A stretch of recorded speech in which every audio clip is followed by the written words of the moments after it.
Vamos iniciar então agora, 13h30 pontualmente, a nossa sessão sobre Smart Factory e IoT industrial na AWS. Nós estamos aqui na sessão IND 203 e vamos então fazer aqui o nosso bate-papo e eu vou me apresentar formalmente. Meu nome é José Maria Cesário Júnior, sou um arquiteto de soluções para parceiros aqui na AWS e também atuo na vertical de IoT industrial, e a gente vai ter um bate-papo, a gente vai conversar aqui sobre a estratégia e direcionamento da AWS para Smart Factory ou fábrica inteligente. Então, gostaria desde já de deixar os meus contatos, vocês têm o meu e-mail, está disponível aqui na tela para vocês, tá? Então, vocês vão verificar aqui na sequência a nossa estratégia e a nossa discussão sobre IoT industrial. Então, o primeiro ponto para a gente iniciar a nossa conversa é entender as tendências de manufatura. Então, nós falamos de tendências porque a área de manufatura, junto com automação e controle, na verdade, vem se desenvolvendo ao longo dos tempos, né? Então, nós temos todo o cenário de automação, controle e tecnologia alinhado nos últimos anos com temas que muitos de vocês hoje já estão acostumados, como IoT ou Internet das Coisas, Indústria 4.0 e uma série de outras tendências. Então vejam que isso é uma evolução tecnológica. E eu comento que isso é uma evolução tecnológica porque as tecnologias sempre evoluem realmente, contudo, nos últimos anos, a abundância de conectividade, barateamento de sensores e também a evolução dos protocolos industriais e a interoperabilidade possibilitou que todas essas tecnologias finalmente pudessem conversar entre si. E isso, claro, nos leva a um cenário onde existe o legado, né? O legado é o nome bonito que nós utilizamos para que a gente possa se referir a toda a tecnologia pré-existente. Então, na indústria, existe um ciclo de vida de produtos. Especificamente aqui na nossa região, Brasil, América Latina, nós temos produtos e temos linhas de produção e temos processos produtivos que se estendem por décadas. Então, é necessário, primeiro, otimizar esse cenário de tecnologias de automação junto a tecnologias de informação. Então, isso significa que essas tendências vão nos mostrar onde nós devemos ir num futuro próximo. Claro, são formatos e são referências, então isso vai indicar um caminho, mas eu vou mostrar para vocês aqui como nós podemos trilhar esses caminhos. O primeiro ponto que eu quero trazer para vocês aqui, então, é relacionado a dados.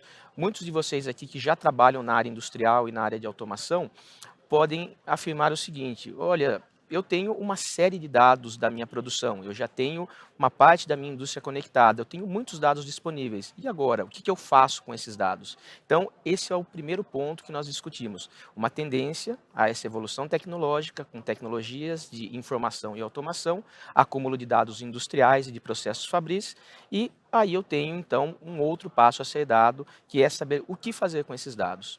Depois disso, a gente tem um cenário que está relacionado à fabricação digital, tá? A fabricação digital, voltando aqui, pessoal, é um cenário que a gente tem também relacionado à evolução das tecnologias. Então, novas ou nem tão novas tecnologias como impressão 3D ou personalização da produção para pequenos lotes, hoje já são realidade. Isso é importante porque cada vez mais tecnologias de informação estão se aproximando de tecnologias de automação. Então, é uma tendência muito grande e isso evolui na linha do tempo. Lembrando, por exemplo, nesse cenário de impressão 3D, é uma tecnologia que existe desde a década de 70. Porém, nos últimos anos, essas tecnologias chegaram até as nossas casas. Então, por exemplo, eu tenho uma impressora 3D que está lá no balcão lá da minha oficina, que eu posso fazer testes, inclusive aqui nos nossos eventos, por exemplo, do Deep Racer, a gente imprimiu lá uma série de pecinhas para suportar isso de forma rápida. Claro, isso é uma aplicação, vamos dizer, doméstica, mas existem indústrias e empresas já utilizando a impressão 3D de forma a ajudar em processos produtivos. Além disso, produtos como serviço, vocês veem um cenário de carros conectados e isso agora é algo que a gente discute muito. Então, muitas empresas estão trazendo várias features ou opções de carros, onde você, por exemplo, pode comprar um banco aquecido, ou você pode comprar um serviço específico de concierge, ou você ainda pode utilizar serviços que vão auxiliar a direção. Então, muitas vezes você pode comprar isso como pacotes adicionais. É um cenário, então, de um produto tradicional que agora tem uma série de serviços embutidos e pode também ser vendido como um serviço. Produtos conectados estão relacionados aos produtos domésticos ou consumers, que nós estamos acostumados na nossa casa. Aqui, muitos de vocês provavelmente devem ter um Echo, popularmente conhecido como Alexa, que nós temos aqui na Amazon, e é um produto que está na casa das pessoas, está do seu lado. Então, muitas pessoas até têm um apego. Quem tem a criança em casa, filhos, sobrinhos, já viu lá, né, a criança brincando com um desses dispositivos. E até nós, muitas vezes, né, pedimos, Alexa, conta uma piada. Então, é algo que as pessoas se aproximam e é algo que é uma tendência de ter algum tipo de assistente pessoal que vai estar inserido no seu dia a dia. E claro, isso pode ser trazido para a indústria. A gente tem que pensar num caso de uso como desse. Por exemplo, eu não vou colocar um assistente virtual numa linha, num chão de fábrica, porque, por exemplo, ruído e outros cenários não vão me permitir realizar um diálogo razoável. Porém, numa sala de supervisão, numa equipe de engenharia, eu posso, por exemplo, com a minha equipe de produção e engenharia, discutir e perguntar para esse assistente de voz como está a produção no momento, se eu tenho algum problema acontecendo na minha linha de produção ou se eu tenho algum outro ponto específico que deve chamar a minha atenção, que normalmente era feito através de um sistema supervisório ou de um sistema tradicional de chão de fábrica. E por último, sustentabilidade. A gente comenta de sustentabilidade, perdão, porque hoje em dia nós sabemos que a indústria e os processos fabris são grandes consumidores de energia, recursos naturais e também bens de consumo que vão ser os insumos e base para a produção de muitos produtos que nós temos no dia a dia. Então, sustentabilidade é uma preocupação hoje de todas as manufaturas para utilizar da melhor forma os recursos e também trabalhar de uma forma integrada para proteger o meio ambiente. Inclusive, dentro da AWS, para quem é familiarizado com o Well Architected Framework, nós temos um pilar de sustentabilidade, é um novo pilar que nos incentiva a pensar e discutir soluções de como eu vou olhar para os meus recursos computacionais de forma a levar em consideração os recursos e o uso, por exemplo, de energia elétrica, recursos computacionais, armazenamento e afins. E agora, quando a gente pensa nos problemas que os nossos clientes enfrentam. Então, no dia a dia, no meio industrial, sendo específico agora, nós temos, como eu comentei anteriormente para vocês, e fazendo uma ponte com esse cenário, acesso a dados. Então, eu consigo trazer acesso aos meus clientes com as informações de produção, as informações que estão lá na minha linha de fabricação. Quando eu falo linha de fabricação, pessoal, pense em qualquer produto, desde, por exemplo, uma bebida, um alimento, ou, por exemplo, um celular, um carro, um navio, enfim, qualquer linha de produção. Então, eu tenho muitos dados disponíveis, e esses dados, muitas vezes, não são dados, vamos dizer, triviais, do ponto de vista que quando eu falo, por exemplo, de um carro conectado, legal, eu estou com uma abrangência de algum tipo de conectividade fácil e acessível. Porém, quando eu falo de um navio, quando eu falo uma linha de produção de petróleo ou de um gasoduto, talvez eu não tenha conectividade disponível nesses ambientes, ou eu tenha que usar a mão de uma conectividade diferenciada de longa abrangência, por exemplo, como LoRa. Então, eu tenho que pensar que eu tenho muitos dados chegando, mas ainda eu vou ter que trabalhar com esses dados. E um outro desafio, se vocês se lembrarem, eu comentei anteriormente que nós temos várias décadas de evolução de tecnologia. Então isso nos traz com protocolos dos anos 70, 80, 90 e outros protocolos novos, como o MQTT, e todos têm que conversar. Então gera uma necessidade de interoperabilidade que nós vamos discutir mais à frente também. Outro ponto é o gerenciamento do dado, como eu conversei com vocês. Então, tenho muitos dados, o que eu faço com esses dados? Então, quando eu tenho que pensar na organização e otimização desses dados, a gente vai pensar em estratégias de data lake para a indústria. Talvez muitos de vocês, quem é da área industrial, ouça a palavra data lake para indústrias e isso gere talvez um certo receio, mas na AWS nós temos uma série de soluções e formas de iniciar tranquilamente e iniciar com provas de conceito para que vocês possam realmente entender os cenários. Lembrando que as tecnologias são habilitadoras. A gente vai discutir posteriormente problemas de negócio. Então, a tecnologia vai auxiliar vocês a resolver problemas de negócio.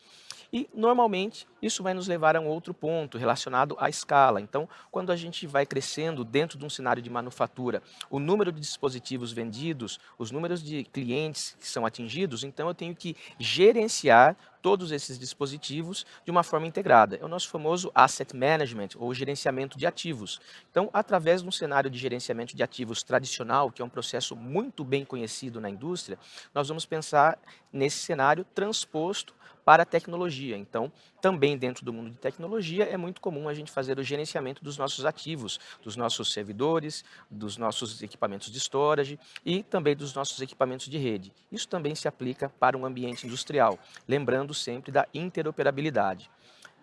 Imaginem um cenário. Muitos de vocês, talvez, inclusive nesses momentos de pandemia, compraram talvez lá um robô aspirador. Então, um dos casos interessantes, né, casos públicos, a iRobots, ela vendeu muitos robôs, limpadores, e esses robôs eles são conectados à internet. E eles têm uma frota que gerencia milhões de dispositivos através da plataforma de IoT da AWS. Então, é algo bem interessante. Um cenário para a gente levar agora em consideração, cenários de tempo real, cenários de trabalho, onde a gente muitas vezes não tem conectividade ou também nós precisamos tomar uma decisão na borda, o famoso Edge Computing. Então, na área de automação, a gente também tem esse cenário muito premente no dia a dia. Então, imaginem que eu tenho de novo aquele exemplo do meu gasoduto. Então, se eu tenho uma válvula que está, por exemplo, regulando o fluxo de gás numa tubulação, e eu tenho um medidor de pressão. Então, esse medidor de pressão, ele vai cuidar da segurança e vai medir a pressão na linha do tempo daquele gasoduto. Não existe um cenário onde eu, por exemplo, leia esse dado, mande esse dado para a nuvem e tome uma ação. Isso não é válido porque até considerando os cenários de latência, se eu for fazer isso e levar um dado até a nuvem, a minha decisão já se atrasou, meu gasoduto explodiu, então esse não é um cenário de IoT tradicional com conexões de internet primariamente. É um cenário de edge computing, é um cenário onde eu posso ter algum tipo de conectividade, mas a decisão está na borda, a decisão está num equipamento específico de automação e controle e muitas vezes relacionado a um cenário híbrido que nós vamos discutir aqui à frente. Então nada impede eu tomar todas as minhas operações seguras que vão acontecer na borda e depois enviar um alarme, enviar um aviso ou me conectar através da internet. E por último, segurança.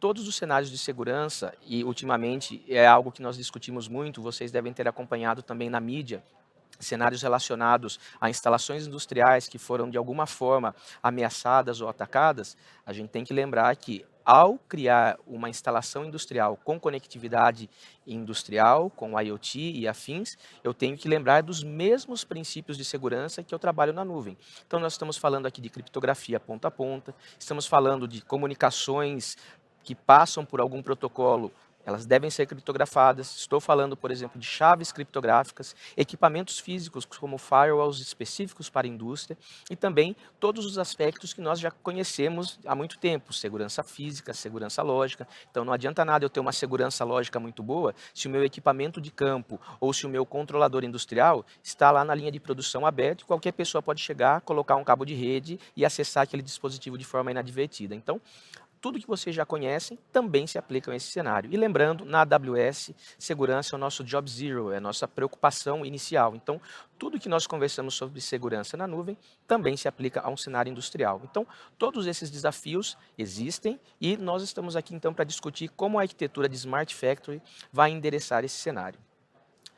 Vejam que dentro do cenário de casos de uso industriais, nós não vamos atacar todos. Então, a AWS entende e acredita que vamos nos especializar e vamos trabalhar com cenários que vão, então, resolver problemas de negócio específicos do meu cliente. Então, aqui vocês podem ver alguns desses meios e formas de trabalho para cada um desses cenários.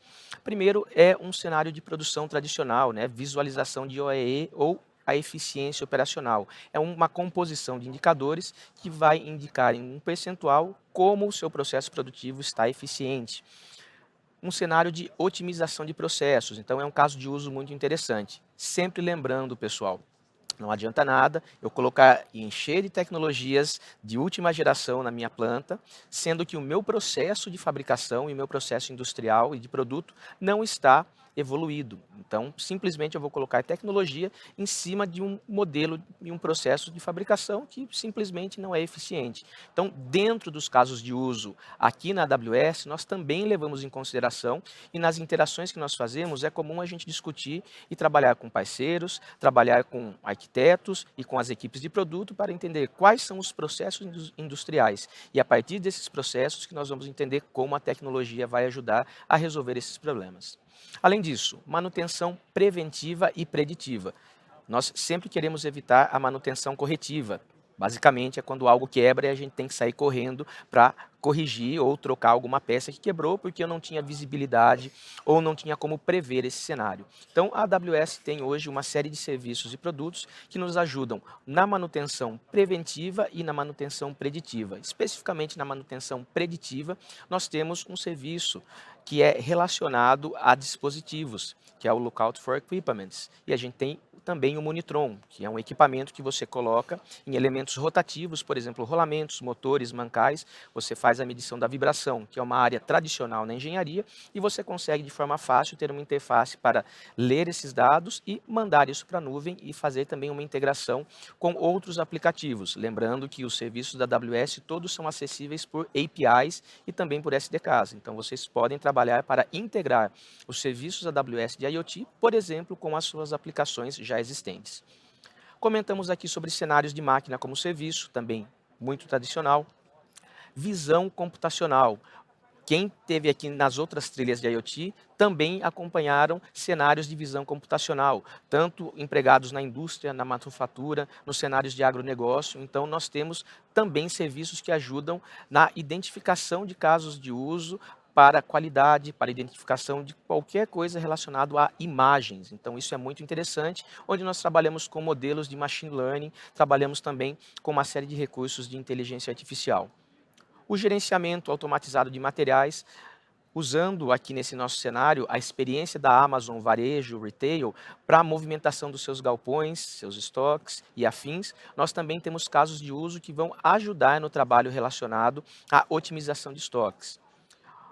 Penúltimo cenário, que está com um modelo muito interessante, e todos sempre querem trazer isso nas suas soluções, que está relacionado ao rastreamento. Então, hoje a gente está acostumado e até a gente acha estranho quando não tem algo que, por exemplo, a gente compra num marketplace ou num e-commerce e eu não posso rastrear, né? Então, a gente ficou mal acostumado, às vezes eu até em tempo real quase estou sabendo onde está o meu pacote, a minha entrega. Então, claro, na indústria isso também tem muito valor. Imagine uma associação desse cenário de rastreamento e monitoramento num warehouse ou no galpão de milhares de metros quadrados. Onde será que está aquele produto? Onde será que está aquela matéria-prima? Então, eu tenho soluções de rastreamento que vão nos ajudar na indústria. E, por último, Digital Twin, que eu também vou trazer para vocês aqui um exemplo prático, onde nós vamos usar o AWS Twin Maker. Eu vou mostrar para vocês, então, um modelo específico que vocês vão poder complementar também, já foi discutido, tivemos uma sessão ontem que foi específica sobre o Twin Maker, que é um serviço recentemente lançado pela AWS. Então, são esses os casos de uso, primariamente, que nós podemos endereçar e que a AWS tem foco nessa estratégia específica. E agora, a gente vai falar sobre tipos de carga de trabalho. Quando a gente olha nas nossas cargas de trabalho, a gente pensa que edge ou computação na borda realmente é uma tendência. Nós vimos que depois de todo esse tipo de conectividade relacionada ao IoT, muitas pessoas começaram a pensar, mas será que tudo vai para a nuvem? Será que tudo realmente tem que ser levado à nuvem? Quando eu digo tudo, estamos falando de dados, informações, e muitas vezes a gente vê que existem restrições. E aqui a gente olha para algumas restrições que nós sempre temos que levar em conta. E a nossa arquitetura de Smart Factory sempre traz esses 3 pontos para que vocês reflitam ao tomar decisões e também analisar requisitos com os clientes de vocês. Primeiro são as leis da física. Especificamente aqui a gente está falando de latência. Então, ainda nós não conseguimos ser mais rápidos que a velocidade da luz. Por isso, nós temos nossas fibras óticas com as nossas restrições de latência. Então, eu tenho que pensar, será que a carga de trabalho que eu estou executando deve ficar na borda? Será que eu tenho que levar isso para a nuvem mesmo? É muito comum num cenário de IoT as pessoas falarem, não, vou levar tudo para a nuvem. Pessoal, Smart Factory não é assim. Então, todos os processos de automação, P1, P2, normalmente vão ficar na borda, vão ficar lá no chão de fábrica. Então, os sistemas SCADA, os supervisórios, os sistemas de controle permanecem na borda, porque eu tenho que ter um controle em tempo real ou quase tempo real daquele meu equipamento ou da minha linha de produção. Outro ponto é a lei da economia. Lembrem-se, eu não preciso levar todos os dados para a nuvem. Então eu vou analisar se talvez eu tenha que fazer o pooling de dados. Em períodos específicos, eu tenho que, por exemplo, coletar dados e levar esse dado até a nuvem a cada 5, 10, 15 minutos, talvez no intervalo de dias. Então eu não preciso levar esse dado a cada segundo ou menos para a nuvem. Então cada caso de uso e cada problema de negócio tem que ser analisado e interpretado.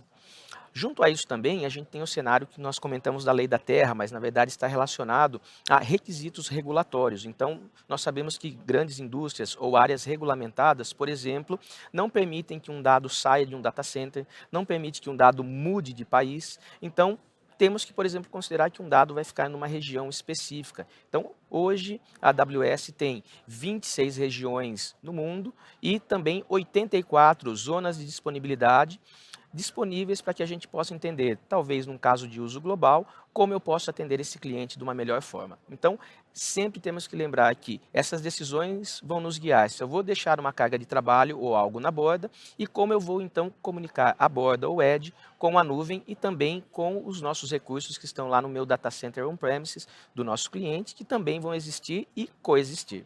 Então, para isso, a AWS montou uma série de modelos onde a gente pode entender o que vai para a borda e como isso irá para a borda. Então aqui é bem interessante observar que, primeiro, recursos específicos têm que ter uma experiência transparente. Então o que vocês usam na nuvem tem que ser um formato alinhado com o que vocês vão usar na borda. Significa o que na prática? Se eu uso um serviço de IoT da AWS, por exemplo, o IoT Core na nuvem, a experiência tem que ser muito similar na borda ou no edge. Tá? Então, isso otimiza o uso dos recursos. Junto a isso, segurança, já comentamos aqui. A mesma segurança que eu tenho na nuvem deve se estender para a borda. Isso é importante, os recursos têm que estar disponíveis e têm que ser planejados e pensados. Além disso, a nossa infraestrutura global, como eu comentei com vocês, regiões e zonas de disponibilidade. Então, nós temos que pensar se os requisitos de negócio dos meus clientes estão de acordo e usam esses recursos globais da AWS ou se eles têm uma necessidade específica para que a gente possa planejar isso adequadamente. E por último, os recursos amplos que a AWS oferece. Então, por exemplo, o nosso AWS IoT Core, ele é a porta de entrada de dados para a nuvem. Então, uma vez que o dado está na nuvem, eu tenho mais de 200 serviços que vocês podem utilizar para estender essas capacidades. Serviços de computação, bancos de dados específicos, serviços de inteligência artificial, machine learning e uma série de outros. Então, isso é importante para que vocês estendam essas capacidades. Vamos fazer agora um estudo de caso. Estudo de caso global da Volkswagen, fabricante de carros. Então, esse é um caso global e público, onde a Volkswagen está trabalhando justamente nessa jornada, e nós falamos jornada porque isso acontece na linha do tempo. A Volkswagen tem um desafio de eletrificar grande parte dos seus produtos e seus veículos até o ano de 2025. Isso implica numa grande mudança nos processos produtivos. Se vocês gostam desse assunto e vocês acompanham o setor automotivo, vocês veem que um carro elétrico, por exemplo, tem uma concepção diferente. Então, quando a gente olha, por exemplo, no ciclo de vida dos produtos e também olhando, por exemplo, para a bateria. Então, imagine o trabalho que a Volkswagen vai ter que ter para trabalhar com o cenário de montagem dessas baterias, disposição ou descarte dessas baterias, reciclagem dessas baterias, é algo novo. Então, eles têm que mudar os processos produtivos, isso tem que ser feito agora. Eles têm que mudar e pensar na linha do tempo, como eles vão evoluir e manter os carros, porque agora a gente tem, né, não agora, mas já há algum tempo, atualizações de firmware de carro. Então é interessante, talvez um dia, né, o nosso carro lá, você vai parar um pouquinho e falar, guarde atualizando o firmware ou algo do tipo. Então isso é interessante. E a Volkswagen, então, tem esses desafios de manter a interoperabilidade e a coexistência de uma linha de produção tradicional, legado, e uma linha de produção de novos carros. Então, eles simplesmente não vão jogar fora tudo que já existe. Eles têm um legado, esse legado vai coexistir e isso gera um desafio, porque esse desafio na produção, esse desafio vai se refletir também nas pessoas, nos colaboradores, vai se refletir no ciclo de vida desses produtos e também vai se refletir na sustentabilidade. Então, tudo isso tem que ser levado em conta. E nesse modelo, a Volkswagen conseguiu então trabalhar para que fosse possível melhorar a produtividade e a eficiência na sua linha de produção na ordem de 30%. Isso está acontecendo. E nós falamos desde integração de sistemas ERP tradicionais com a nuvem, integração de cenários de IoT, linhas de produção e também de equipamentos de controle legado e equipamentos de controles modernos. Então, quem aqui é da área de indústria sabe que hoje os principais fabricantes, por exemplo, de CLPs ou PLCs, controladores industriais, já têm conectividade com a internet, já tem um servidor MQTT, já pode se conectar com a nuvem e por aí vai. Então, nós temos que fazer com que esses equipamentos coexistam. Mas, trazendo isso para a realidade do Brasil e da América Latina, vocês sabem que nós temos equipamentos, como a gente comentou, de 10, 20, 30 anos, que estão rodando muito bem, obrigado, e vão continuar ainda existindo. Então, como nós aqui, responsáveis por ajudar os nossos clientes, vamos trabalhar para que a gente possa, então, fazer essa conexão. Então, aqui vocês veem uma arquitetura típica de fábrica. Essa arquitetura nos traz aqui, então, a grande separação que a gente sempre comenta do mundo de infraestrutura e tecnologia da informação tradicional e do mundo específico de tecnologia de automação. Então, vejam que essa fábrica tradicional tem, então, seus equipamentos, seus robôs, tem lá seu estoque, tem os controladores, os sistemas e afins, e tem aqui os seus sistemas de TI tradicional, que normalmente os nossos engenheiros falam, não mexam nesses sistemas de automação, por favor. Quem é de TI não entra aqui, é muito comum. Né? Então a gente tem que deixar essas áreas amigas, elas têm que fazer, né, um handshake aqui para que eles entendam e interajam. E, tradicionalmente, a arquitetura tradicional com firewall e os sistemas enterprise corporativos, onde tradicionalmente eu tenho os meus ERPs, tenho os meus bancos de dados dos mais variados tipos e os meus relatórios. Nós vamos transicionar isso, então, para um modelo onde todo mundo começou a mexer com um data lake. Então, olha, legal, tenho isso aqui, tenho minha fábrica tradicional, implementei um data lake. Então, todo mundo quer tirar insights, tirar ideias e tirar, talvez, ideias que não seriam possíveis se uma quantidade grande de dados não fossem acumuladas. Então, começaram a se criar silos de dados dentro das indústrias. E esses silos, então, desde os cenários de Data Warehouse, BI e vários tipos de bancos de dados tradicionais, estruturados e bancos de dados NoSQL, nos geraram um cenário de grande diversidade de ferramentas. E aí a gente começou então a mover esses dados para os nossos data lakes. Na AWS, nós temos várias soluções e o S3 é a nossa base para se trabalhar com data lake, onde nós podemos então montar várias arquiteturas e essas arquiteturas, de novo, são arquiteturas de referência e essas arquiteturas nos permitem combinar uma série de serviços de uma forma muito rápida e fácil, como eu vou mostrar para vocês aqui na sequência. Então, essa junção de tecnologia nos levou para a fábrica híbrida. Essa fábrica híbrida, pessoal, então, é muito interessante. Por quê? Porque a gente vê, então, a junção dessas tecnologias. Eu tenho, então, uma camada na borda, ou uma camada edge, que vocês podem ver aqui, que vai nos trazer, então, uma série de tecnologias que muitas vezes só estavam disponíveis na nuvem. Então agora eu consigo, através de certos equipamentos e de certas tecnologias que vocês vão ver aqui, trazer machine learning, inteligência artificial para rodar na borda. Aqueles cenários que eu comentei com vocês. Vou treinar, por exemplo, modelos de machine learning na nuvem, vou pegar esses modelos e trazê-los para a borda. Quem teve a oportunidade de olhar lá o nosso stand do Deep Racer, esse é um tipo de experiência que nós temos, onde você treina modelos na nuvem, traz para a borda, e aí você pode aplicar então esse modelo em algo desconectado. Então isso é muito interessante, isso já é possível hoje, tanto do ponto de vista educacional e de testes como um Deep Racer, ou no modelo específico para a indústria, como os gateways de conectividade que nós vamos ver aqui à frente. E a partir disso, então, eu consigo conectar a nossa nuvem AWS, com os mais de 200 serviços que nós temos, e também um cenário de conectividade especificamente on-premises. Então, todos esses ambientes podem coexistir. Então, essa é a nossa fábrica híbrida. É o momento que a gente, então, tem o nosso ponto aqui, exatamente no meio da nossa conversa, do Smart Factory. Então, essa ideia do Smart Factory, então, busca unir todos esses cenários. Então, vejam que é uma evolução tecnológica, como eu falei para vocês. Nós construímos camada acima de camada de tecnologia, de informação e de automação, de forma a aproveitar os recursos pré-existentes e utilizar as novidades e também os novos produtos tecnológicos que nós temos na nuvem. Então, vejam esse cenário agora da nossa fábrica inteligente. Então, eu estou unindo a minha fábrica tradicional.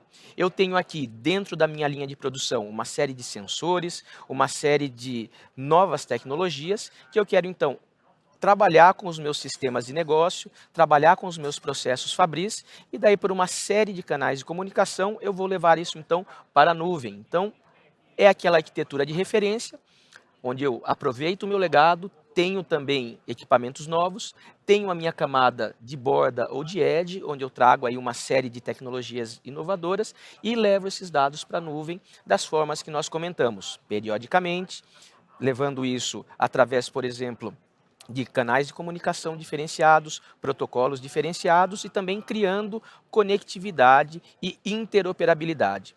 E, finalmente, eu tenho os meus dashboards. Todo mundo gosta de um dashboard, né? Então, isso é muito importante porque a gente sabe que lá na ponta, as pessoas que vão estar operando esses sistemas Fabris, não é esperado que eles saibam, por exemplo, criar uma página web complexa. Então, nós temos que ter ferramentas e serviços que vão facilitar para essa pessoa que está na ponta acompanhando um processo Fabril, criar uma forma fácil de visualização. Então, isso nos leva ao assunto de interoperabilidade. A interoperabilidade tem uma base muito forte nos serviços AWS. Para quem é da área de engenharia, deve conhecer a norma ANSI ISA 95. Essa é uma norma que está sendo desenvolvida há muito tempo por vários fabricantes de produtos industriais e empresas de tecnologia da informação. E é essencialmente uma norma realmente de interoperabilidade e também conexão de sistemas. Ela constrói várias camadas que montam, essa é uma palavra bonita, taxonomia ou uma explicação de como os dados funcionam, de como a minha linha de produção está organizada, de como eu então conecto esses meus equipamentos. Então, os serviços da AWS são construídos alinhados com essas normas de interoperabilidade. Por quê? Porque a gente quer que os nossos serviços, então, construam essas camadas e permitam a comunicação entre todos esses sistemas que nós comentamos. Então, aqui vocês veem a nossa tradicional pirâmide de automação, que é o que nós temos hoje. Nós estamos, num futuro próximo, trabalhando nessa conversão para trabalhar com IT e OT, ou tecnologias de informação e tecnologias de automação, de forma integrada, e caminhamos para um futuro onde essa fronteira, então, não vou dizer que ela não vai existir, mas as formas e barreiras entre elas não vai estar tão clara quanto está hoje. Então, elas vão meio que se consolidar, se fundir. Então, esse é o estado futuro que a gente busca estar. E, de novo, lembrando que a norma ISA 95 tem 5 partes. Hoje, 3 estão implementadas, isso do ponto de vista global, e 2 relacionadas à convergência e interoperabilidade estão em criação. Então, vocês vão ver que a nossa nuvem também acompanha essas tendências. E aí, nós finalmente montamos o nosso ciclo virtuoso da manufatura. Esse ciclo virtuoso, então, busca trazer um formato onde produto, processos e design de produto e fábricas se retroalimentem. Para quem é de processos aqui, o nosso famoso PDCA, um processo onde a gente vai planejar, depois a gente vai executar, vamos verificar o resultado e retroalimentar esse ciclo, vai acontecer nesse ciclo virtuoso. Porque hoje eu tenho dados disponíveis, tenho processos que vão ser otimizados e tenho a minha fábrica e a minha equipe de engenharia e produtos sempre trabalhando nessa otimização. Então, de novo, eu volto no ponto onde o processo industrial e requisitos do cliente são fundamentais. Não adianta eu colocar tecnologia em cima disso se eu não resolvi o meu processo produtivo e também a minha forma de trabalho. E aí a AWS, então, nos traz, primeiro, uma plataforma de dados industrial. Essa plataforma, então, começa com o alicerce dos sistemas que nós falamos e vários serviços Edge. Nosso foco aqui na sequência vai ser o IoT Greengrass. Além disso, a gente vê camadas de ingestão de dados com vários produtos e serviços. Quem está hoje acostumado com os produtos da família Snow, o Snow Cone, por exemplo, o Snowball Edge, além de eles serem recursos para armazenamento e transferência de dados, eles também podem realizar processamento de dados e podem ser, por exemplo, um hosting para um gateway industrial. E esses produtos também são otimizados, vocês podem escolher, para trabalhar em ambientes hostis, ambientes que têm poeira, vibração, água ou tudo isso junto. Então eu tenho que ter lá no meu edge, na minha borda, por exemplo, dentro do navio, numa mina ou, por exemplo, no meio da floresta, um dispositivo desconectado que vai ler dados de sensores locais e possa suportar esses ambientes que são hostis a dispositivos computacionais. Aí eu tenho a minha camada de plataforma de dados, são os serviços tradicionais da AWS, onde a gente trabalha com bancos de dados específicos. A gente acredita que cada serviço e produto serve para um propósito, então aqui a gente tem uma série de serviços de banco de dados e as nossas camadas superiores de analytics, acesso a serviços via API e também serviços de inteligência artificial e machine learning. E tudo isso se transforma então em produtos, arquiteturas de referência e serviços. Para cada uma dessas camadas, nós temos então ofertas de arquiteturas de referência, quick starts, tá? Convido a vocês depois acessarem o nosso site. O Quick Start é um CloudFormation, onde você pode subir e montar arquiteturas iniciais. Então, vocês que estão aqui buscando iniciar essa jornada IoT e Smart Factory, existem serviços prontos onde vocês podem provisionar recursos AWS para iniciar a sua jornada de manufatura. E aí nós temos serviços para armazenamento de dados, temos serviços para fazer o monitoramento de atividades na fábrica e também serviços de processo para tomar ações dentro de um processo produtivo. Então, essas são apenas algumas formas de se trabalhar e convido vocês a explorar isso depois da nossa sessão. Agora, vamos dar uma olhada então na demonstração. Tudo muito bonito, muito legal, PowerPoint funciona, mas claro, vamos fazer isso, né? Vamos ver como isso funciona na prática. Então, o que eu fiz aqui para mostrar para vocês, tá? Depois convido quem quiser bater um papo, depois estou à disposição para a gente falar sobre esse cenário. Basicamente, eu montei aqui uma representação de uma esteira transportadora com processo produtivo. Eu tenho aqui então uma correia com motores e afins. Temos aqui um sensor que vai receber uma peça numa posição específica. A correia transportadora vai levar essa peça para uma estação de trabalho, onde vão ser realizadas algumas operações. Terminadas as operações, a gente retorna a peça pronta para que ela seja removida e o processo reinicia. E junto a isso, eu utilizei equipamentos de produção, equipamentos de mercado de automação e controle. Então aqui não é um equipamento, não é algo de prototipação. Então muitos vão reconhecer aí, a gente tem então tranquilamente aqui a nossa fonte, meu CLP, um switch industrial e uma IHM. Então é isso que vocês encontram na indústria, ok? A partir disso então, eu coloquei dentro desse meu CLP ou desse controlador uma lógica de trabalho, como eu expliquei para vocês. Então eu fui lá, escolhi meus equipamentos, depois escrevi uma lógica específica para representar isso que eu falei para vocês. Criei as tags do meu CLP, para quem não está familiarizado com a indústria. Tag do CLP, na verdade, é o seguinte, eu tenho vários sensores, como eu falei para vocês. Um sensor de presença, um sensor limitador de posição, ou um motor que faz a movimentação dessa correia. Eu quero ler o estado de cada um desses sensores, se ele está ligado, desligado, para frente, para trás e por aí vai. Então, dentro desse meu controlador, ou CLP, eu crio tags e essas tags então vão ser disponibilizadas para que eu possa então levá-las para outros sistemas, como sistemas supervisórios, sistemas de produção e afins. E aí eu gravo então esse nosso modelo, essa lógica, esse código lá no meu CLP e aí ele vai funcionar e vai estar tudo correto. Só que aí tem a famosa interoperabilidade. Como que eu tiro o dado desse meu controlador e mando isso para a nuvem? Então aí eu vou ter o meu elemento, eu vou ter aqui então o meu Gateway Greengrass.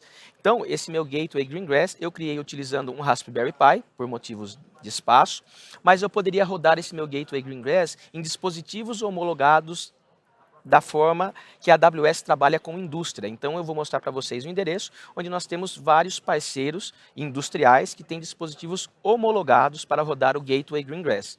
Coloquei isso dentro de uma caixa industrial para trilho DIN, quer dizer, né, quem é de indústria sabe, né, então está lá no meu quadro de comando e controle.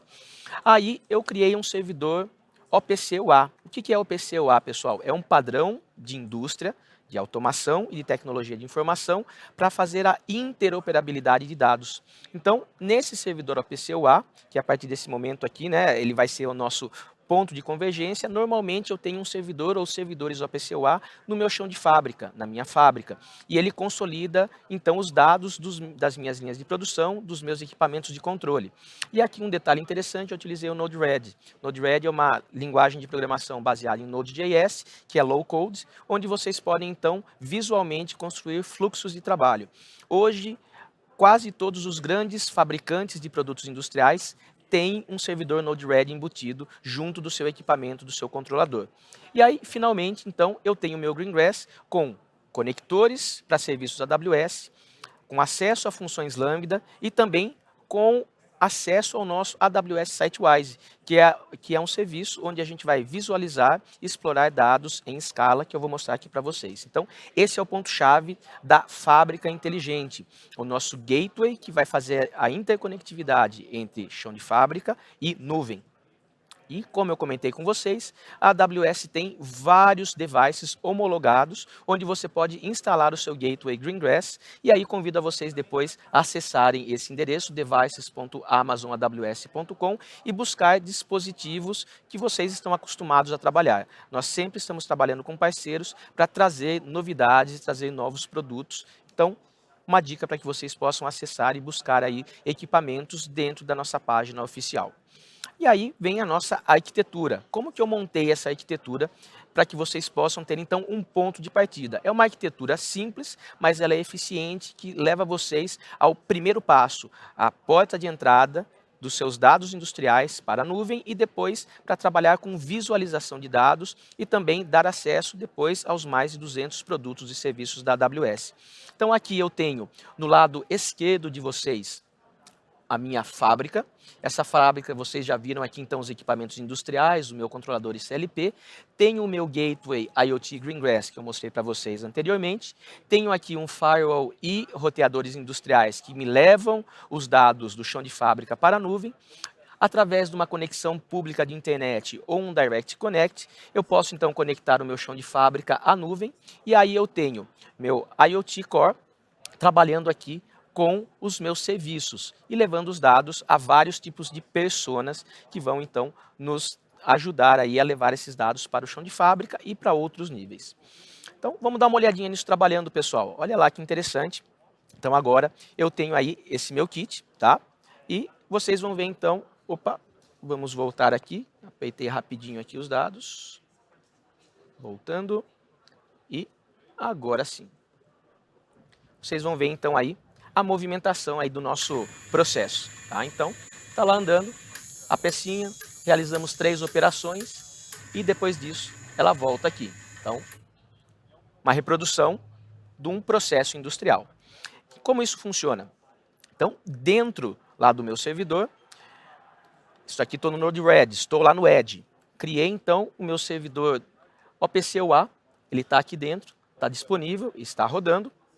E aí, nesse formato, eu, de uma forma muito simples, utilizei nós do Node-RED para montar aqui o meu servidor APC-UA, pode ser o servidor APC-UA que você já tem, fiz a configuração do nome do servidor, do meu IP, e a partir disso, então, esse servidor está no ar, e aí eu vou ler as tags do meu CLP. Então, através de outros nós, eu vou acessar, então, o meu CLP, e vou acessar as portas de entrada e de saída desse meu CLP. Tem o endereço IP do meu CLP, vou lá editar as minhas entradas e saídas. Então eu tenho, por exemplo, uma entrada para cada um dos sensores, os sensores, né, digitais, e também as saídas, acionamentos de motores, relés e afins. E aí então eu estou lendo os dados através de um protocolo específico do meu fabricante, do CLP. E aí, através de um cliente OPC UA, eu vou verificar se as minhas tags então estão sendo lidas. Então eu converti o dado padrão do meu fabricante de CLP para o protocolo OPC UA, e aí eu posso consumir esses dados. Então vejam que é algo interessante.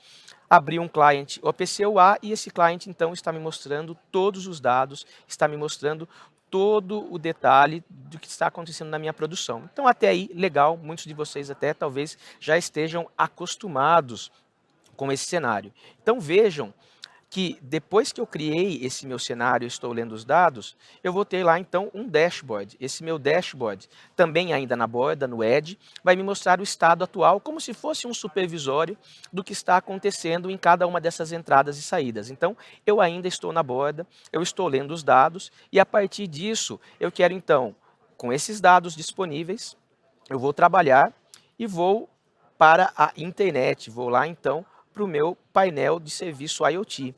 Então agora eu estou lá na internet, vou dar uma pausa aqui, né, para a gente poder seguir aqui com o nosso cenário, tá? Vocês vão ver que é muito interessante a forma que a gente pula aí para o serviço de internet. O AWS IoT Core é o nosso serviço específico onde a gente vai trazer os dados, né? Então, só vou voltar aqui um pouquinho o slide para vocês. E aí vocês vão ver como isso funciona, tá? passando aqui e chegando aqui. Então aqui eu tenho a minha implementação do meu gateway. Nessa implementação do gateway, agora eu estou na nuvem, então eu vou fazer a configuração do chão de fábrica de forma segura com a internet. E dentro desse gateway, dentro dessa instalação, eu vou ter uma série de recursos, como eu falei, aqui, funções Lambda, que estão disponíveis, por exemplo, para ler aí, detectar endereço IP dos meus dispositivos na borda. Vou ter lá o Stream Manager, que vai ler os dados lá no chão de fábrica. E aí, a partir disso, eu vou ter um conector para o SiteWise, que vai ser a minha plataforma de visualização de dados. Aqui é o SiteWise, mas vocês vão ver que nós temos vários tipos de conectores para a gente acessar, por exemplo, outros protocolos industriais, e para que a gente também possa conectar outros serviços de IoT. Então é muito simples, eu já tenho uma lista pré-determinada desses recursos. Então aqui vocês podem ver serviços tradicionais da AWS, vocês podem ver protocolos industriais, tem o AIP, tem o Modbus, tem uma série de outros produtos e protocolos que vão conectar com produtos industriais pré-determinados. Tá? E a AWS está sempre trabalhando com fabricantes para trazer novos produtos e serviços. Então, essa é a nossa primeira parte de conectividade. Tirei dados do chão de fábrica, fui para o serviço IoT Core, que é a nossa porta de entrada, e agora, então, eu vou trabalhar para visualizar esses dados. E para visualizar esses dados, pessoal, nós temos aqui, então, o SiteWise. Tá? O IoT SiteWise, ele é um produto interessante que vai, então, nos possibilitar trazer esses dados para a nuvem. Esses dados, uma vez na nuvem, então vão nos possibilitar que eu crie dashboards e que eu crie, então, uma série de acessos facilitados. Como eu falei para vocês, não é esperado que lá no chão de fábrica uma pessoa tenha habilidade ou vá criar, por exemplo, páginas web. Então, vamos dar uma olhadinha aqui, todo o nosso formato aqui de produção. Então, voltando aqui também.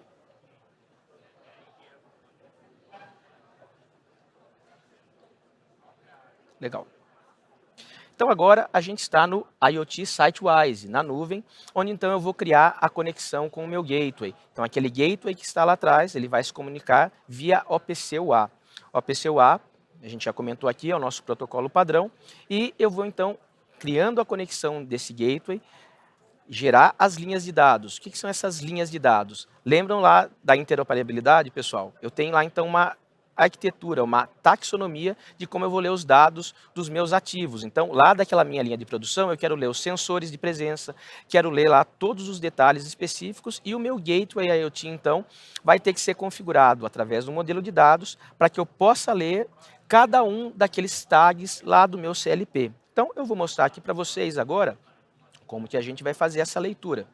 Então, acessando aqui o nosso gateway, vocês vão ver, então, que eu tenho um nó OPC UA.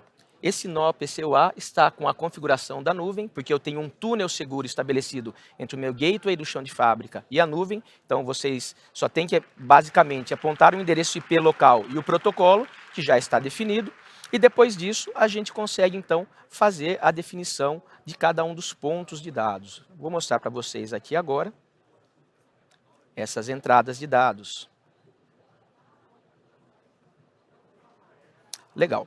Então, aqui está o meu modelo. Esse meu modelo nos traz aqui, então, a página especial, deixa eu só voltar aqui novamente, que é criada pelo SiteWise. Tá?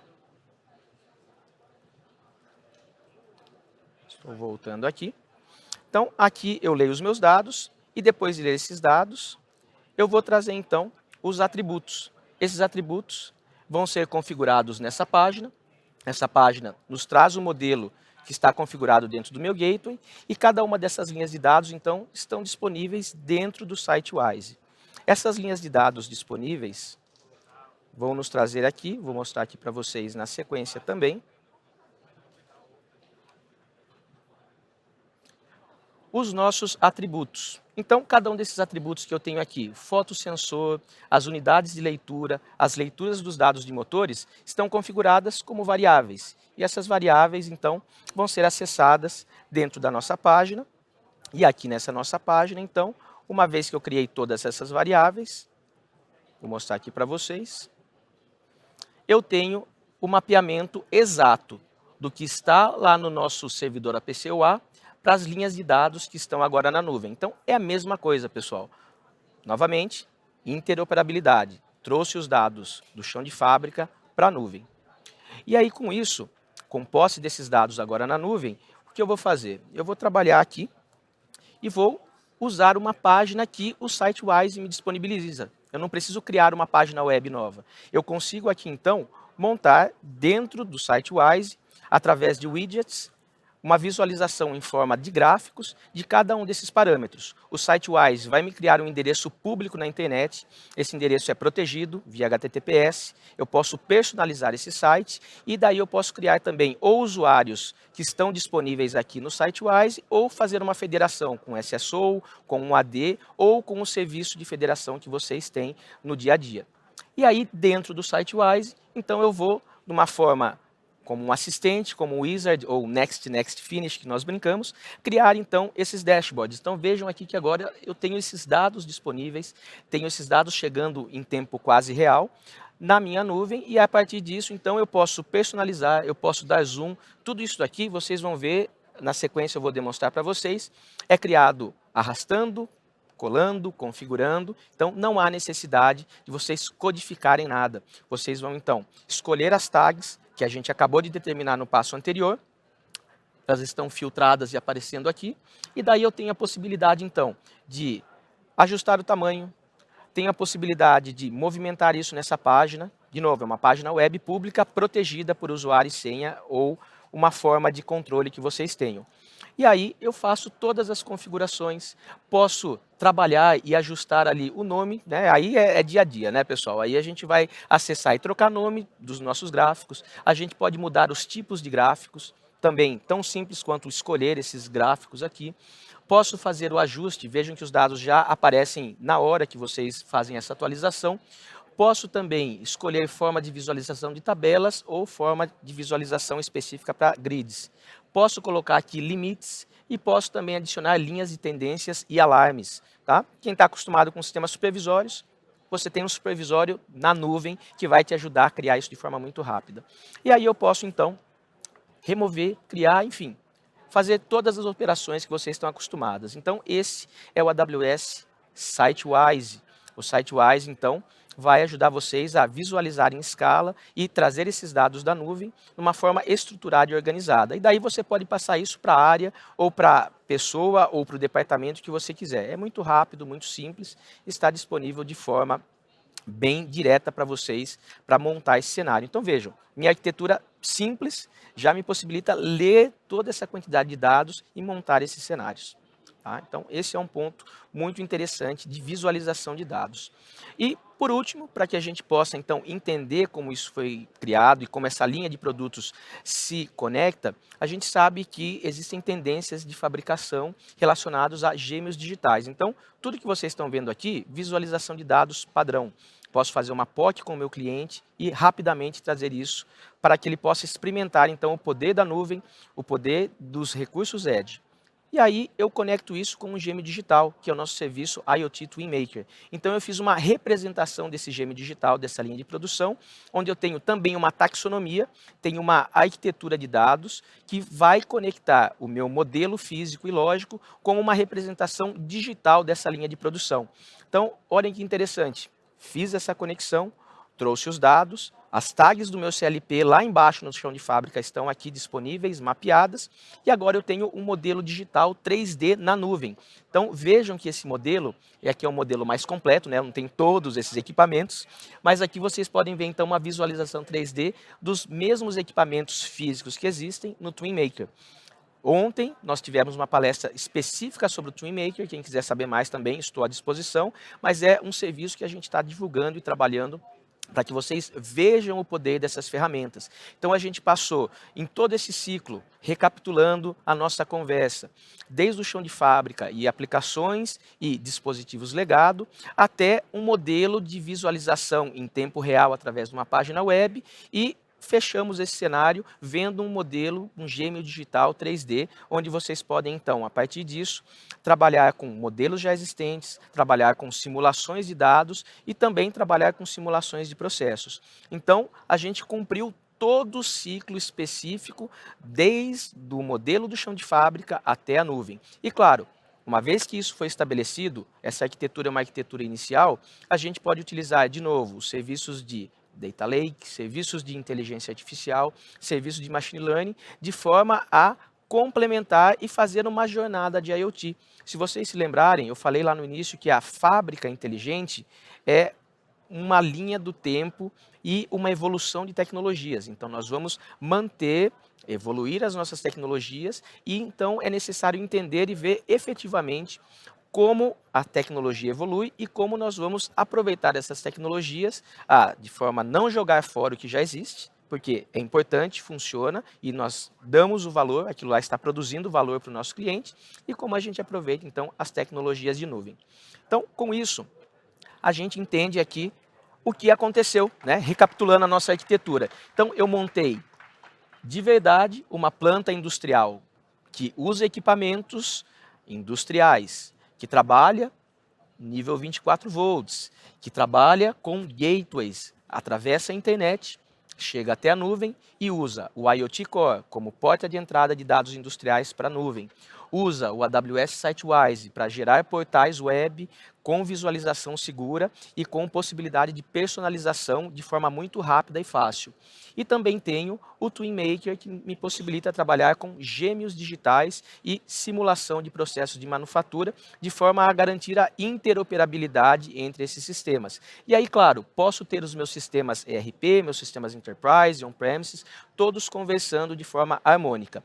E, como eu sempre reforcei para vocês, segurança. Nós temos aqui o serviço de IAM, CloudTrail para a gente verificar chamadas de API e o CloudWatch para monitorar e complementar todos esses recursos.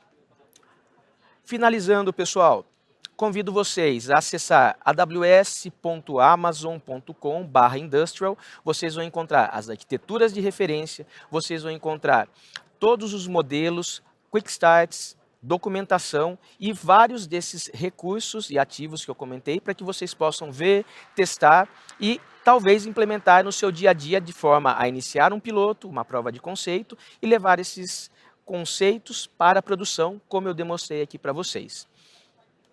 A mensagem final, que todos vocês já viram, mas vamos reforçar. Dentro do AWS Skill Builder, vocês vão encontrar vários cursos, treinamentos e afins.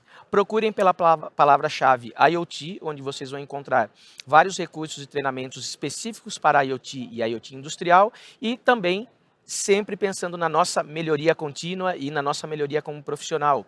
Busquem as certificações AWS, elas vão ajudar vocês a compreender e entender os cenários, produtos e serviços e também vão ajudar vocês a evoluir profissionalmente.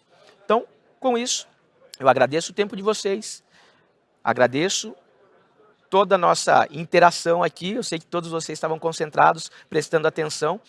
Vou estar aqui no lado do palco, caso alguém queira bater papo, estou disponível para vocês também via e-mail, meu e-mail está aqui, jsjrza@amazon.com e, finalmente, não esqueçam de preencher a nossa pesquisa de satisfação. A opinião de vocês nos ajuda a melhorar as sessões e trazer os temas que são relevantes e importantes para vocês no dia a dia.